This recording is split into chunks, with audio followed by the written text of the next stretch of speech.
What does intelligence begin with? Information or uncertainty?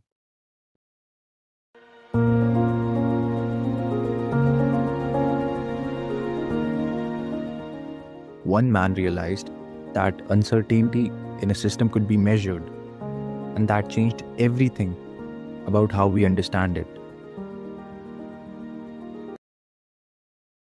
Later, he went on to become the father of information theory, juggling mathematics and engineering with playful brilliance.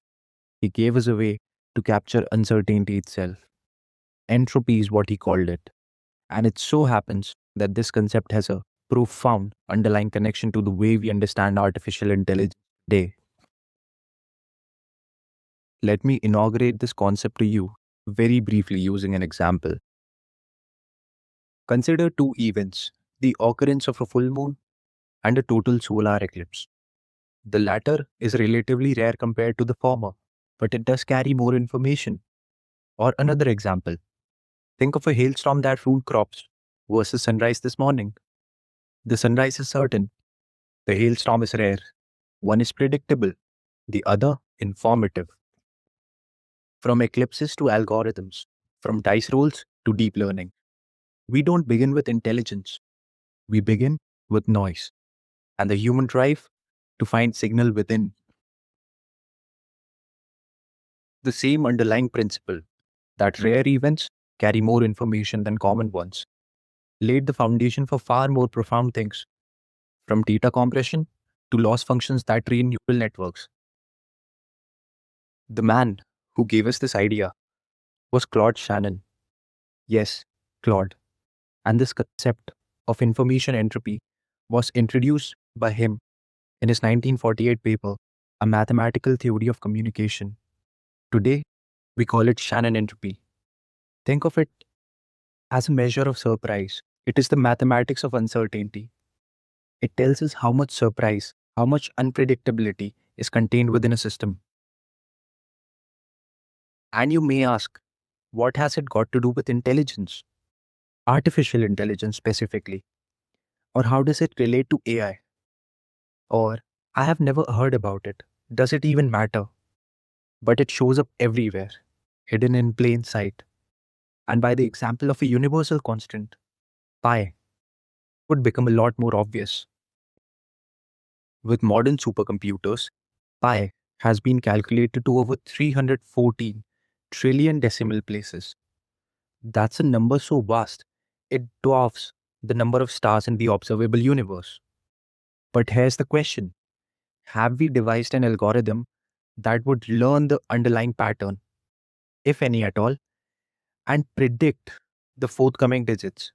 The keyword is predict, not calculate. And the answer? The answer is no. Each digit of pi, as far as we know, behaves like the outcome of a fair 10-sided die. 0 through 9 appear with nearly equal frequency.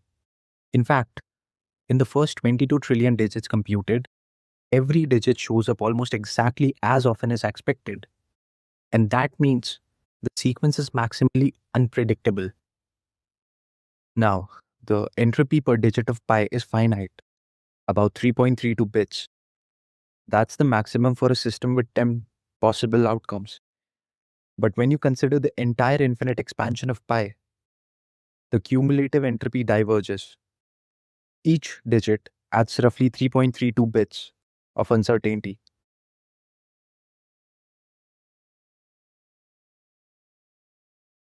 So while we can calculate trillions of digits, we cannot compress them into a neat predictive formula.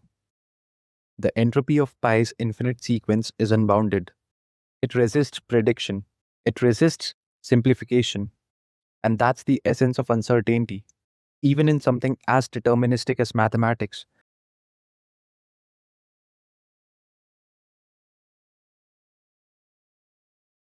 This is where the connection to intelligence begins. Intelligence is not simply the storage of digits of facts or knowledge. It is the ability to confront uncertainty, to tame it, to find patterns where they exist, and to acknowledge randomness where they do not. Shannon gave us the language to measure uncertainty. Artificial intelligence gives us the machinery to actually wrestle with it. Shannon captured the probability of an event and its information in a simple mathematical formula. The information an event carries is the negative bit log of its probability. When an event has probability 1, which means it is certain, it gives you zero information. But when an event is extremely rare, then it provides high information content. This inverse relationship drives most information theory applications in machine learning today. All machine learning techniques are based in maths, stats, and the same information theory.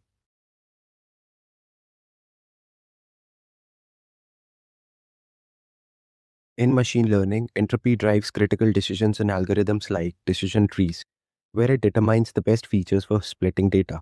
It also powers loss functions in neural networks and helps us assess model performance across classification tasks. Another direct application can be found through cross-entropy loss functions, and these measure the difference between the predictive probability distribution and true distribution. Models that predict closer to reality have lower cross-entropy loss. In other words, less wasted information.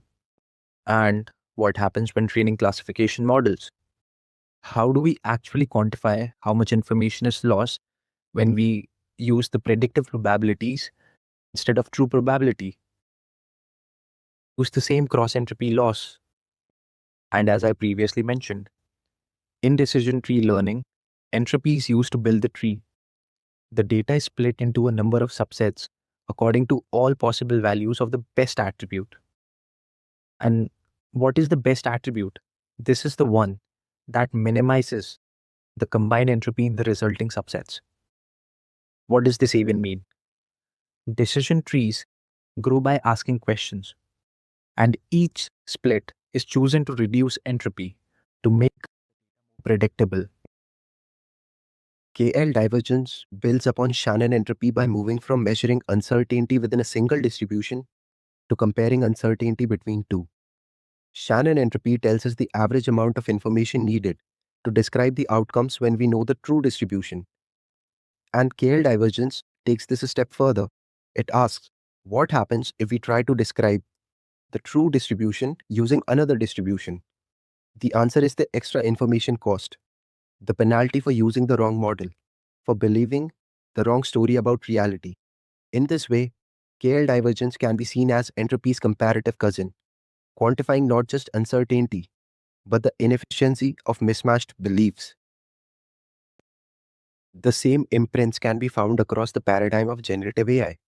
Even the bedrock for LLMs, the transformer architecture, can be understood using the same information theory.